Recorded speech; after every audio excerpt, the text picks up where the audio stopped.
இப்போ பார்த்தீங்கன்னா நம்ம கிட்ட மல்மல் காட்டனில் உங்களுக்கு பார்டர் வந்த மாதிரி இருக்கும். இதோட ஓப்பன் வீடியோ காட்டுறேன் பாருங்க. டிசைன் இருக்கும், ஃபுல்லாக நடுவில் போட்டால் இருக்கும், பாந்தனி மாடலில் இருக்கும். இதோட பல்லும் ப்ளவுஸும் உங்களுக்கு காட்டுறேன் பாருங்க. ஃபுல்லாக பல்லு, இதோட ப்ளவுஸு,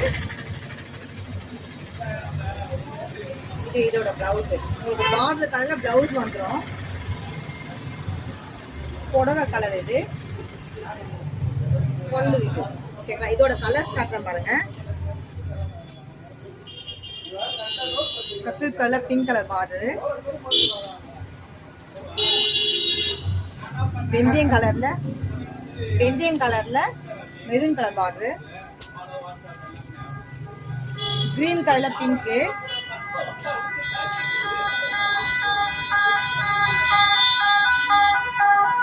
பிளாக்ல கிரீனு. நம்மளுக்கு வந்து ஓப்பன் வீடியோ, சன்ல எடுக்கிறோம், லைட் வெளிச்சம் கிடையாது. உங்களுக்கு சாண்டல பிங்க் கலர் பார்டரு. உங்களுக்கு இது மொத்தமாக வேணாலும் நீங்கள் ஆர்டர் கொடுக்கலாம். நான் ஓப்பனுக்காக ஒரு 10 பீஸ் மட்டும் தான் காட்டுறேன். உங்களுக்கு மொத்தமாக வேணாலும் நீங்கள் ஆர்டர் கொடுக்கலாம். எது வந்தாலும் வாட்ஸ்அப்பில் வந்து மெசேஜ் பண்ணிங்கன்னா நான் ரிப்ளை கொடுப்பேன். கலர்ஸ் எல்லாமே அவ்வளோ சூப்பரான கலர்ஸ் பார்த்தீங்களா? ஓகே, பாய்.